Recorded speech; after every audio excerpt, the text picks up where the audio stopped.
నిన్న తిరుమలకు విచ్చేసినటువంటి రాష్ట్ర ముఖ్యమంత్రి వర్యులు నారా చంద్రబాబు నాయుడు గారు తిరుపతిలో స్వామివారి పాదాల చెందుతున్నటువంటి ముంతాజ్ హోటల్స్ అనుమతులు రద్దు చేయడాన్ని మేము స్వాగతిస్తున్నాం.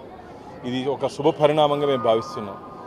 మొత్తం ఆ అలిపి మార్గంగా ఉన్నటువంటి ఆ రహదారిని మొత్తం టెంపుల్ కారిడార్గా డిక్లేర్ చేసి భవిష్యత్తులో అక్కడ ఇలాంటి ధార్మిక వ్యతిరేక, ఎందుకంటే ఒక స్టార్ హోటల్ అంటే దాంట్లో బార్లు, పబ్బులు, మాంసాహారం ఇవన్నీ వచ్చే అవకాశం ఉంది కాబట్టి అది భక్తుల మనోభావాలకి సంబంధించిన అంశం కాబట్టి అలాంటిది ఉండకూడదని చెప్పి మొట్టమొదటి ధర్మకర్తల మండలి సమావేశంలో దాని మీద తీర్మానం చేసి ముఖ్యమంత్రి గారికి పంపించాం. రాష్ట్ర ప్రభుత్వానికి వెంటనే రాష్ట్ర ప్రభుత్వం స్పందించి గత ప్రభుత్వం జగన్మోహన్ రెడ్డి ఇచ్చినటువంటి ఉత్తర్వుల్ని రద్దుపరుస్తూ నిన్న వారు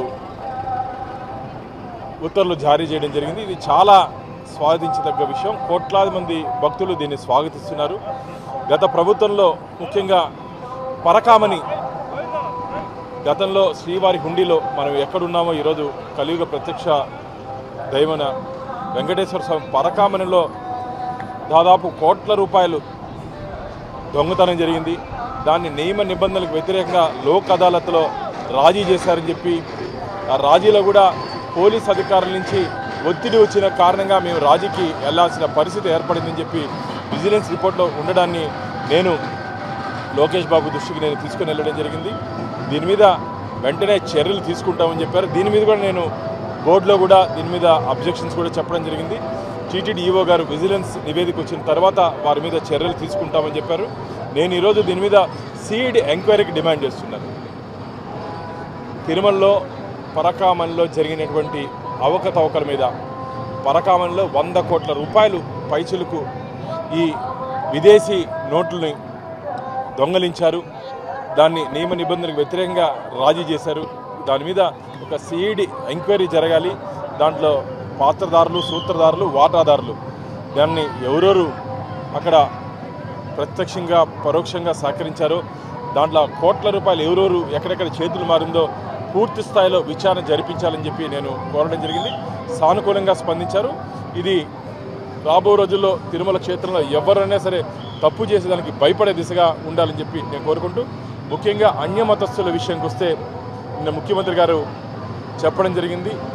భగవంతుడి పట్ల నమ్మకం, విశ్వాసం లేని వారిని గౌరవప్రదంగా వారిని ఇక్కడి నుంచి పంపించేస్తామని చెప్పారు.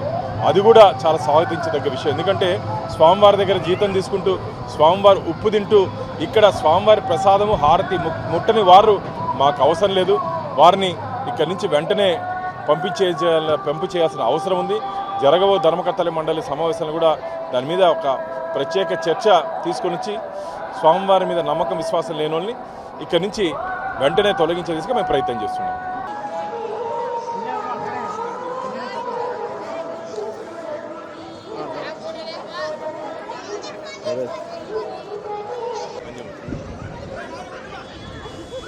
బలం రోజు ఎట్లా ఉంటుంది వాతావరణం?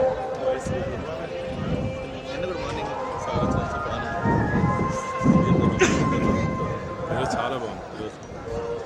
సరే మాట